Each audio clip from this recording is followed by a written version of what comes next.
Welcome to the weekly roundup, Division 5 time. I'm your host Wayne Knowles, brought to you at the Portland Hotel with the one and only Brett Dittmar. Ditts, how are you, mate? Good, mate. You? Yeah, pretty good. Good to be here. And tonight we've got a special guest here. We're breaking his SA Footballer TV virginity tonight. The captain of the Woodville West Torrens Football Club, Luke Thompson. Tomo, how are you, mate? Yeah, good, mate. Thanks for having me, mate. No worries, mate. Great that you could come along and be a part of it. It's Flinders Park boy and all, we thought we'd get you on.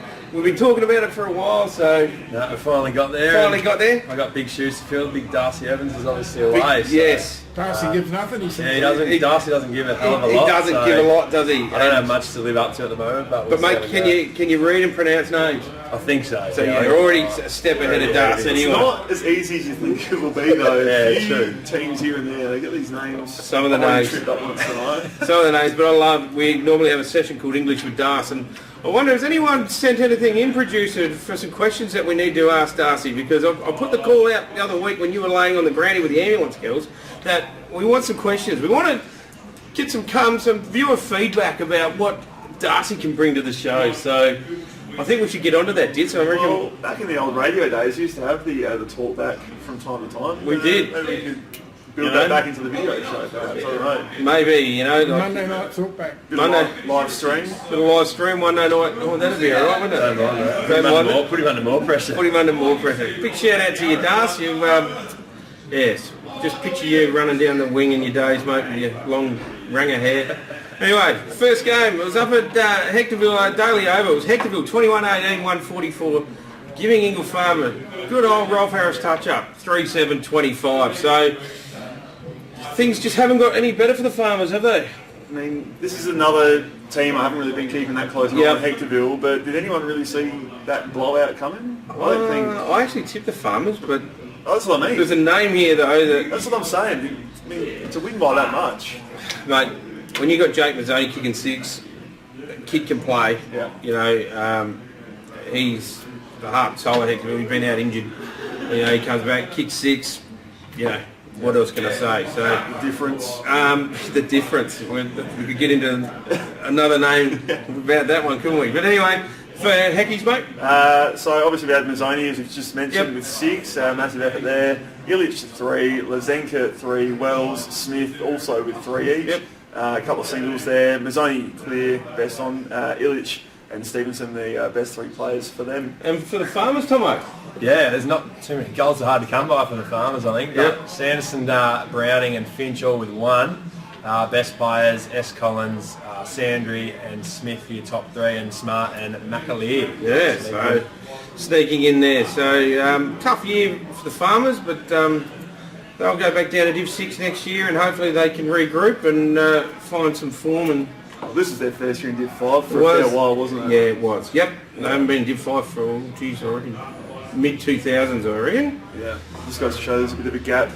There is a bit of a gap, but they lost a lot of players, mate. They lost a lot of players. So, anyway, the next one, out at Hope Valley Oval, and it was, yet again, the team that is the team to beat, I reckon, in Div 5, the Dolphins. CBC, 24-14-158, defeating Hope Valley 6-8-44. So, they really have impressed a lot of people. The second half CBC has started the season a little bit slow, but they certainly hit their straps. There's a young lad that they've picked up halfway through the year by the name of Reese Woods. That's definitely going to help a side in Div 5. He's a quality player. Ex-league player. Ex-league player, good reserves player, obviously at the Eagles as well. And just good fella. Yeah, he's a great fella. Happened? He was at the Eagles at the start of the year. Yeah, at the Eagles at the start of the year, and he had a bit of work commitments and stuff, and he's got a new venture going into his Brewster stuff, and he's part owner in a business now as well, I'm pretty sure. So Woodsy's watching. All the best to you, mate, and we definitely miss you, but you're going well. He's going well. CBC definitely appreciate that. They certainly would. So for CBC we had Harris with 5, Builder with 3, so with Matty Raymond as well, Applin, Hegarty, Greenback and Johansson all kicking 2, with Owens, Applin, Woods and Raymond in the best. And for the Demons, mate? Just had a few goal kickers here. We had Clapp with 3, Payne 2, Ede with the 1, and we had Harney, best on Clapp and Duggan. The two A few girls wouldn't want to get players a few girls wouldn't want to get the clap, would they?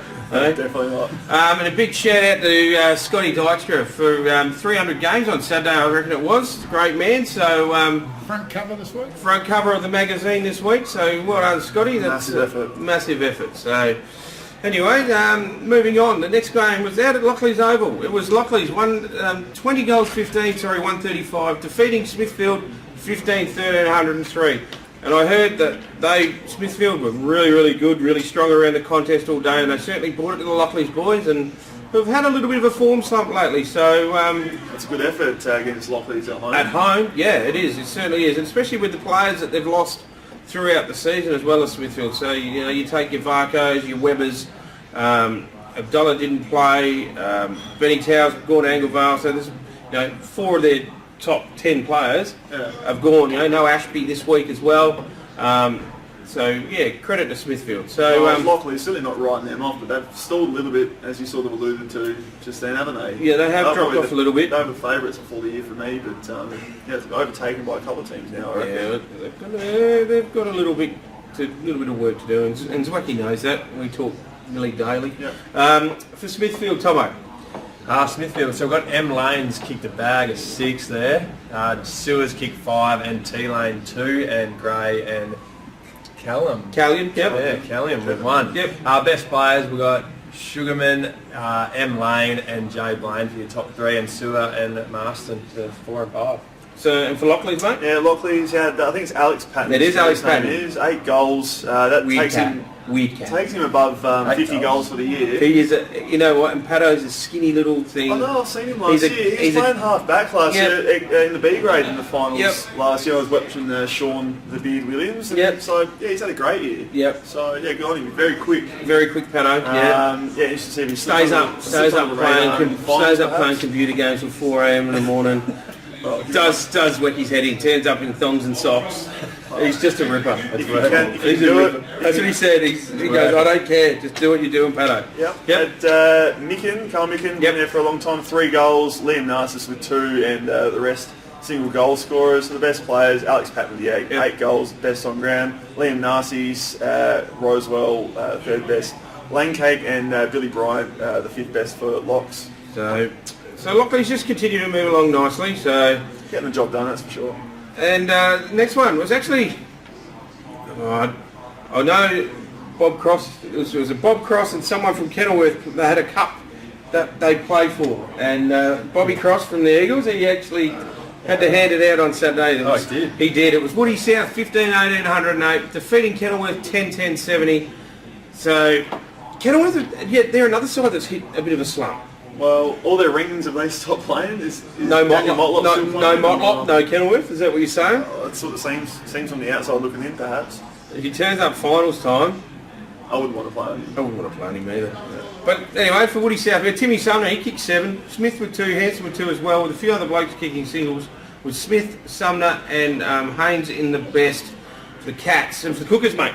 For the Cookers, he had Chesser with 2. Oh, Daniel Motlop, we were just talking about him. Oh, he did 2 play. goals. He did Still play. couldn't get him over the line at Cats' home ground. Had a lot of single goal kickers there. Garner was BOG for Kenilworth, with Chesser, Kirkman, Zessers and Moore, the best players for Kenilworth. There you go. So, tell you what, the eyes are struggling tonight. I can't read this screen. That's too big a You weekend. get the glasses. Yeah. Anyway, the next game was out at St Dom's Oval there next to the swimming centre. It was Pulteney 16-703 defeating Blackfriars 13-15, 93. 10 Straight points in kicking. it. Straight kicking. What do they say? Good kicking, good footy. Yep. Blacks had their chance, but Pulteney.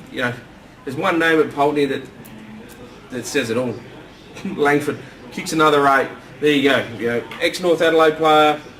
Very hard to match up on. Big unit, massive unit. So, so like I said, Langford kicked 8, Giddings with 4, Fours with 2, and a couple other blokes kicking single. Dalton Tucker best on ground, Langford, Cleveland, and Giddings in the best for Pulteney, mate. Tucker must have had a good game. Langford, he probably fed Langford all day. That's probably why out of the middle. So, for Blacks, mate. For the Blacks, we had Rivet with 5, Hillman 3, Dizani 2, and a couple of singles there. Had Hillman with it and Della Malva.